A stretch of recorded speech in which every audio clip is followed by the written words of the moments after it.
Good afternoon students. आज के lecture में हम लोग करेंगे सॉवरेंटी जो है ये बहुत इंपॉर्टेंट टॉपिक है पॉलिटिकल साइंस में, तो आपके एग्ज़ाम में आ सकता है। इस वीडियो को अच्छे से देखना। The term sovereignty is right from Latin word superanus meaning supreme. जो सॉवरेंटी है ये कहाँ से निकला है?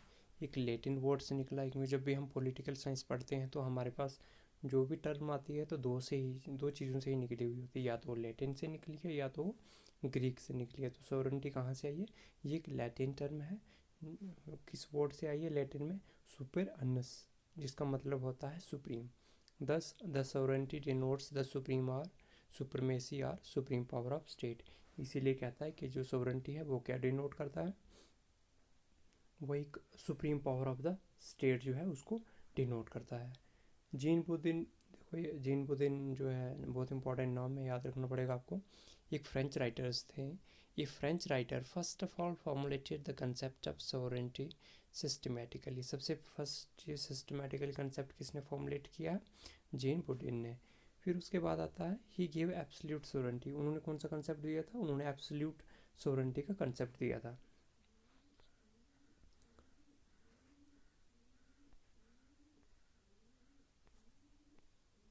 उन्होंने एब्सोल्यूट सोवरेंटी का कंसेप्ट दिया था। एब्सोल्यूट सोवरेंटी का मतलब होता है कि ऐसी सोवरेंटी जिसको हम लास्ट के भी ऊपर समझें। जैसे पुराने टाइम में हमारे पास क्या होते थे? राजा महाराजा होते थे, तो राजा महाराजा कानून को नहीं मानते थे, तो जो राजा महाराजा थे तो उनको हम एक एब्सोल्यूट सोवरेंटी का एक बेस्ट एग्जांपल मान सकते हैं। After him Hugo Grotius the father of international law made important to concept of sovereignty. इसके बाद जीन बुडिन के बाद होगो ग्रोटस ने जो है इस सोवरेंटी के कंसेप्ट को डेवलप किया। इंटरनेशनल होगो ग्रोटस जो है वो फादर ऑफ इंटरनेशनल लॉ भी हैं, तो उन्होंने इस कंसेप्ट को डेवलप किया। फर्स्ट ऑफ ऑल किसने किया? जीन बुदिन। फिर उसके बाद जो है होगो ग्रोटस, उन्होंने इस कंसेप्ट को डेवलप किया। अब जो जीन बुदिन है इनकी जो डेफिनेशन है तो ये क्या है? Sovereignty is supreme power over citizen and subject unrestrained by law. कि सोवरेंटी जो है एक ऐसी सुप्रीम पावर है। क्या है? एक बहुत एक सुप्रीम पावर है किसके ऊपर? सिटीजन्स के ऊपर एंड सब्जेक्ट्स के ऊपर। जो हमारे सिटीजन्स हैं इसके ऊपर ऐसी पावर है जो एक लॉ से भी ऊपर है। ठीक है। फिर उसके बाद हमारे पास आता है विल ओली। विल ओली ने जो इस कंसेप्ट को कैसे डिफाइन किया है, वो कहते हैं sovereignty the supreme will of the state. कि क्या, याद रखना, विल ओनली, तो इन्होंने डेफिनेशन भी विल वाली दी है कि ये सोवरेंटी क्या है? एक supreme will of the state है, जो स्टेट चाहेगी वही सोवरेंटी है। फिर आते हैं सोल्टेयर। सोल्टेयर क्या कहते हैं? Sovereignty is the exercise of final legal coercive power of the state.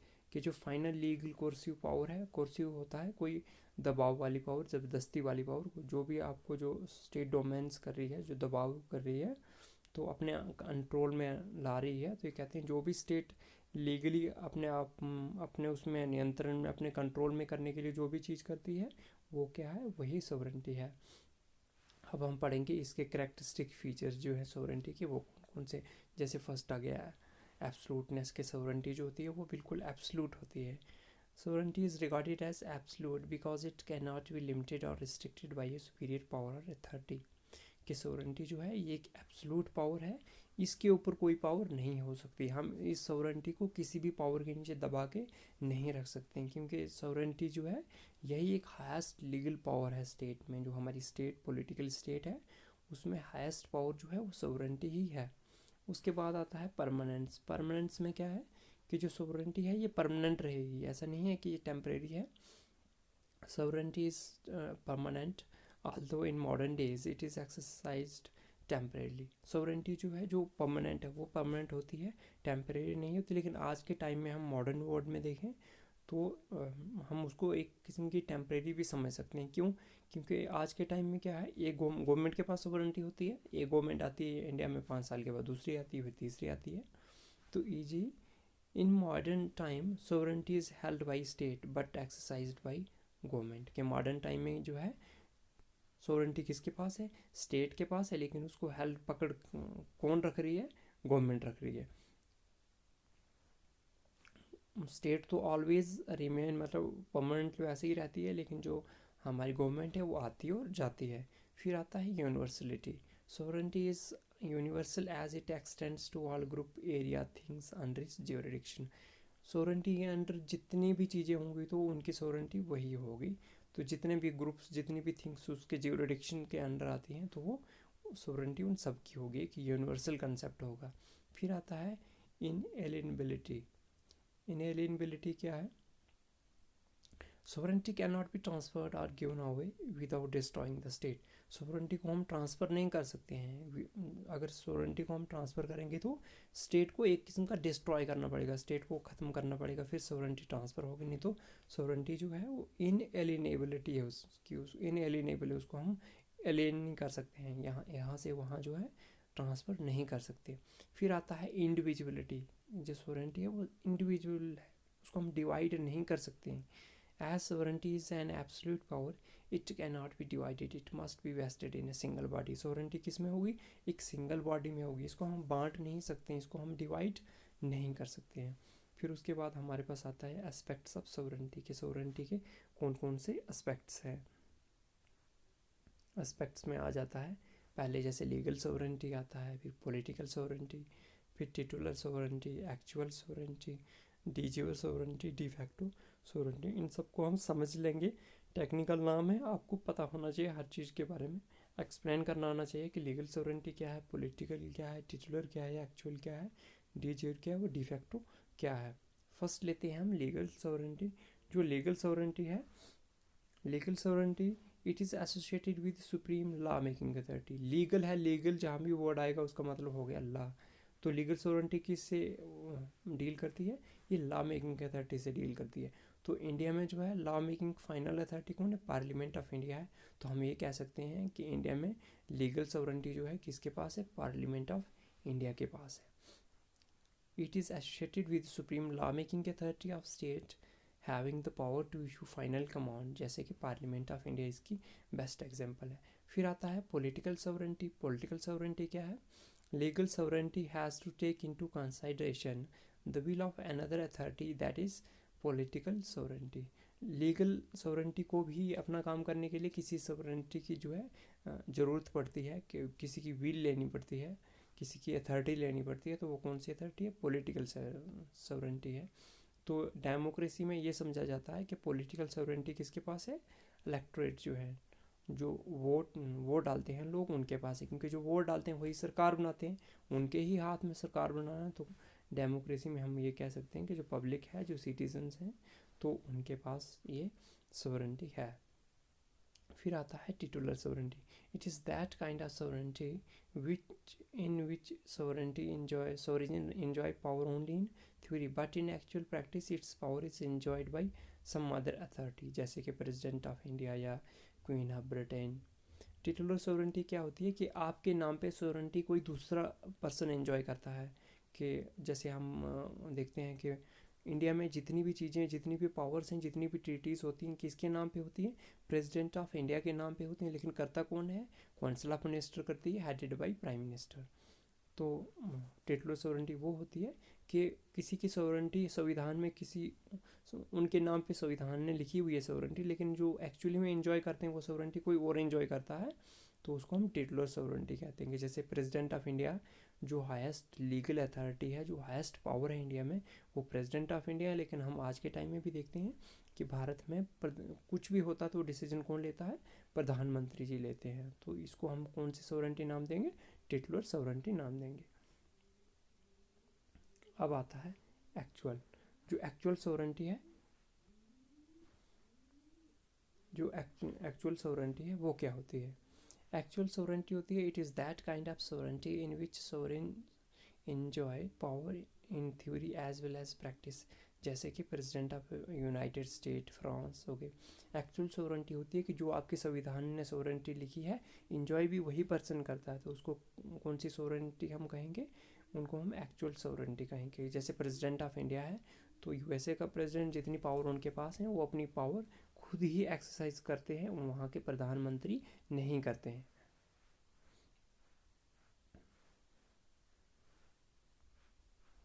ठीक है। तो फिर आता है डीजेयर सोवरेंटी। डीजेयर सोवरेंटी क्या हो गया? A de jure sovereign is one who occupies his office according to well established law and practice of the state and because of that has authority. जैसे कि prime minister of India Narendra Modi को ले लें हम। DJ sovereignty वो sovereignty होती है कि जो आपके कंट्री का सोवरेन जो है उसने जो ऑफिस ऑक्यूपाई किया है लीगली किया है। जैसे हमारे यहाँ वोटिंग होती है, तो जो हमारे प्रधानमंत्री बने हैं वोटिंग हुई है, जीते हैं, पार्लियामेंट में आए हैं, फ्लोर टेस्ट पास किया है, फिर जाके प्रधानमंत्री बने हैं। लेकिन जैसे हम बाकी जगह अभी बेस्ट एग्जांपल है म्यांमार की एग्जांपल हम ले लेते हैं। वहाँ पे मिलिट्री ने तख्ता पलट किया है, तो जो उनकी सोवरेंटी है वो डी जीव सोवरेंटी है, वो सॉरी वो डी फैक्टो सोवरेंटी है, डी जीवर नहीं है। डी जीवर हो गया कि लीगली, क्योंकि वो अगर जैसे हमारे देश की आर्मी तख्ता पलट करती है तो वो हमारे संविधान में तो नहीं लिखा है कि प्रेसिडेंट या प्राइम मिनिस्टर को बनने के लिए तख्ता पलट करना पड़ेगा। तो जो इलीगल ऑफिस ऑक्यूपाई करते हैं उनको हम डी फैक्टो कहेंगे, और जो लीगली करेंगे उनको डी जीवर सोवरेंटी कहेंगे। A de facto sovereign is one who occupies highest office of the state by illegal and unconstitutional manner and make use of force to enforce his will। जैसे कि general Parvez Musharraf हैं पाकिस्तान के, या मैंने Myanmar के आपको एक बेस्ट एग्जांपल भी दी है। तो आपको डी जीवर और डी फैक्टो में अंतर समझना पड़ेगा, डिफरेंस समझना पड़ेगा। डी जीवर है कि जो आपका सोवरेन जो है पर्सन है, उन्होंने जो ऑफिस ऑक्यूपाई किया है लीगली किया है, तो वो हो गई डी जीवर सोवरेंटी। अगर उन्होंने इलीगल ऑक्यूपाई किया है, जैसा कि म्यांमार में आज के टाइम में देखने को मिलता है, तो वो हो गया डी फैक्टो सोवरेंटी। इसके बाद अब हम करेंगे अस्टन थ्योरी ऑफ सोवरेंटी। जो अस्टन थ्योरी ऑफ सोवरेंटी जो है ये क्या है? अकॉर्डिंग टू अस्टन, अस्टन जो है एक थिंकर है। According to Austin, if a determined human superior not in the habit of obedience to a like superior receives habitual obedience from the bulk of given society, that determined superior is sovereign in that society and the society is a society political and independent। कहते हैं कि किसी society में एक ऐसे human being है, ऐसे habitual हैं जो किसी और से ओबिडेंस नहीं लेते हैं, जो अपना ऑर्डर अपनी सोसाइटी पे चलाते हैं, उनको कोई ऑर्डर नहीं करता। तो वो सोसाइटी क्या है? वो सोसाइटी एक सोवरेन सोसाइटी, एक पॉलिटिकल सोसाइटी और एक इंडिपेंडेंट सोसाइटी है। ये इन्होंने डेफिनेशन दी थी, आपको अच्छे से रटनी पड़ेगी। He has given this his theory of sovereignty in his book lecture on jury prudence. इनका एक वर्क था, इनका एक काम था, बुक लिखी थी jury lectures on jurisprudence in 1832 में। इसमें इन्होंने अस्टन थ्योरी ऑफ कंसेप्ट जो है वो दिया हुआ है। फिर हमारे पास आता है according to Austin sovereignty is a absolute, permanent, universal and individual. कि सोवरेंटी क्या है? एब्सोल्यूट है। एब्सोल्यूट मतलब उससे ऊपर कोई अथॉरिटी में नहीं है। परमानेंट है, वो टेम्पर, जैसे मैंने अभी पढ़ा है कि सोवरेंटी परमानेंट होती है, तो वैसे अस्टन कह रहे हैं कि परमानेंट है, यूनिवर्सल है, जितने उनके अंडर आते हैं वो सब की, और इंडिविजुअल है, वो डिवाइडेड नहीं है, वो सिंगल है। Austin says that sovereignty must be determinate authority. ये कहते हैं कि सोवरेंटी क्या होनी चाहिए? कि डेटर्मिनेट अथॉरिटी होनी चाहिए, पता होना चाहिए कि यहाँ ये अथॉरिटी जो है सोवरेन है। The determinate authority is to be found in every sovereign state. कोई भी हमारे पास सोवरेन स्टेट होगी ना, कोई भी पॉलिटिकली जो हमारे पास स्टेट होगी, तो उसमें जो अथॉरिटी सोवरेंटी है वो क्लियरली मेंशन होगी, क्लियरली दिखेगी हर स्टेट में कि ये सोवरेंटी है। The man who gives command himself does not obey it. जो इंसान कमांड देता है, यानी जो सोवरेंटी कमांड देता है, वो खुद इसको ओबे नहीं करता है। The state is a legal order in which there is a determinate authority acting as the ultimate source of power. Legally order में जो स्टेट में सोवरेंटी है, वही जो जितनी भी हमारी लॉ बनेगी, जो भी हमारी पावर, सोर्स ऑफ पावर जो है वो कौन होगा? वो हमारी सोवरेंटी ही होगी। It's authority is unlimited. जो सोवरेंटी है उनकी अथॉरिटी जो वो लिमिटेड नहीं होगी, अनलिमिटेड होगी, उनके ऊपर कोई भी अथॉरिटी नहीं होगी। इट मे एक्ट अनवाइजली और dishonestly but there is no limit on the exercise of its power. Sovereignty की पावर पे जो है कोई भी लिमिट नहीं है, सोवरेंटी कुछ भी एक्ट कर सकते हैं। This theory is also known as classical legal monostic theory of sovereignty. इस थ्योरी को क्लासिकल थ्योरी ऑफ सोवरेंटी भी कहा जाता है, क्योंकि क्लासिकल मतलब पुरानी, क्योंकि यही थी पुरानी थ्योरी सोवरेंटी की। फिर इसको लीगल थ्योरी भी कहा जाता है, क्योंकि ये लॉ पे फोकस करती है। और मोनोस्टिक थ्योरी ऑफ सोवरेंटी भी कहा जाता है। मोनो मतलब सिंगल, क्योंकि ये अनडिवाइडेड, इस जो ये थ्योरी कहती है कि सोवरेंटी जो वो अनडिवाइडेड है, तो इसको मोनोस्टिक थ्योरी ऑफ सोवरेंटी भी कहा जाता है। अब हम इसके थोड़े से फीचर्स पढ़ लेंगे कि इसके कौन कौन से फीचर्स हैं। फीचर्स में आ जाएगा, sovereignty is one of the 4 element of the state. जैसे हमने 4 एलिमेंट्स पढ़े थे स्टेट के, कि टेरिटरी थी, गवर्नमेंट थी, सोवरेंटी थी, पॉपुलेशन थी, तो हमारे 4 एलिमेंट्स थे। तो सोवरेंटी जो है 4 एलिमेंट से एक इम्पॉर्टेंट एलिमेंट है। There can not be a state without sovereignty. अगर सोवरेंटी नहीं होगी तो स्टेट भी नहीं होगी, क्योंकि अगर सोवरेंटी नहीं होगी तो कौन पर्सन्स को यूनाइट करेगा स्टेट में रहने के लिए, वो स्टेट को कौन चलाएगा। हम स्टेट में क्यों है, क्योंकि हमारी स्टेट में जो लाइफ है वो थोड़ी इजी हो रही है, हमें सिक्योरिटी मिल रही है। तो जब सोवरेंटी ही नहीं होगी तो हमें सिक्योरिटी कहाँ से मिलेगी, तो लाइफ इजी तो बात ही छोड़ दो। The end of the sovereignty means the end of the state. Sovereignty जो होगी उसका एंड होगा तो मतलब स्टेट का भी एंड हो जाएगा। जैसे बिफोर 1947 यहाँ पे सोवरेंटी जो थी हमारी ब्रिटिशर्स की थी, तो हमारी स्टेट का भी नाम क्या था, ब्रिटिश इंडिया के रूप में ही पहचाना जाता था। तो जब उनकी सोवरेंटी ख़त्म हो गई, वो चले गई, हमारी सोवरेंटी हुई, तो एक इंडिया को जो एक नई पहचान मिल गई, न्यू एज मिल गई।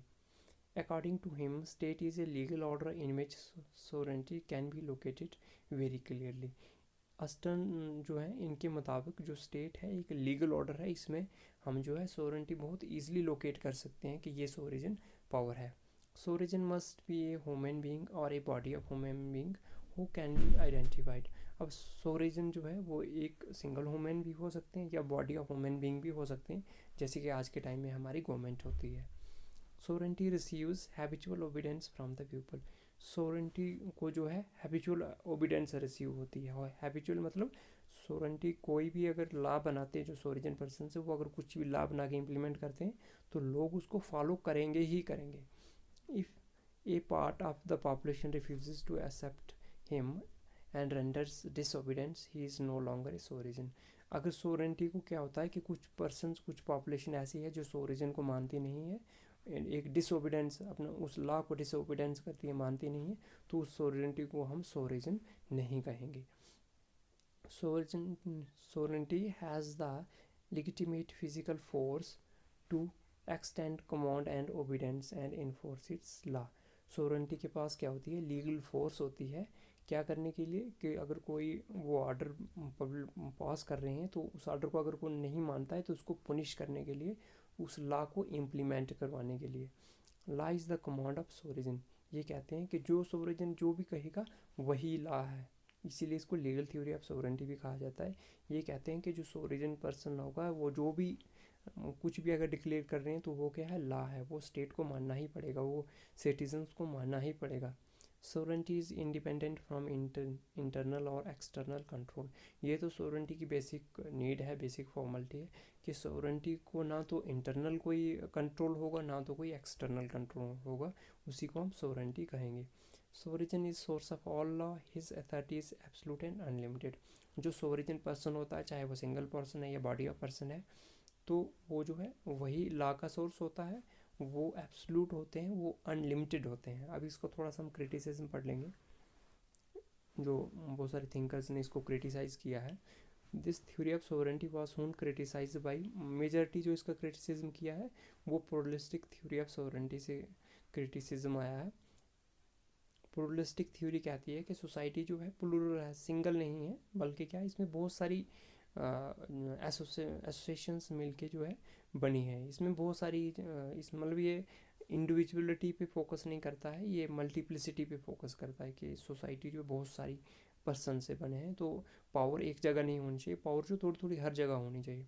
अस्टर्न this theory of sovereignty was soon criticized by the pluralistic theory of sovereignty, since Austin's theory treats sovereignty as supreme. Austin theory sovereignty को क्या मानती है, एक सुप्रीम पावर मानते हैं स्टेट में, दैट इज़ कौन सा, सुप्रीम, बिल्कुल एब्सोल्यूट के इसके ऊपर कोई नहीं, और वो परमानेंट मानते हैं, यूनिवर्सल मानते हैं और इंडिविजुअल मानते हैं। But pluralistic of the view that state is only an association in society. जो प्लूरलिस्टिक थिंकर हैं वो स्टेट को कहते हैं कि स्टेट एक एसोसिएशन है, तो सोसाइटी में आपको बहुत सारी एसोसिएशंस मिलेंगी स्टेट की तरह, तो स्टेट को इतनी पावर नहीं देनी चाहिए, बल्कि जो बाकी एसोसिएशंस हैं जो इनको जो सिटीज़न को स्टेट से भी ज़्यादा हेल्प करती हैं, उनके पास भी पावर्स होनी चाहिए। जैसे कि रिलीजियस इंस्टीट्यूशंस ले लो, फैमिली ले लो, अपनी सोसाइटी ले लो, बहुत सारी चीज़ें इसमें कहते हैं। तो इस लेक्चर को अच्छे से आप सुनना। अगर कोई भी इसमें आपको डाउट होगा तो कमेंट सेक्शन में आप कमेंट करना, मैं उसका रिप्लाई करने का पूरा ट्राई करूँगा। और अपना अच्छे से ध्यान रखिए। कोविड सिचुएशन में घर में बैठ के पढ़िए, अच्छे से अपना ध्यान रखिए। Thank you.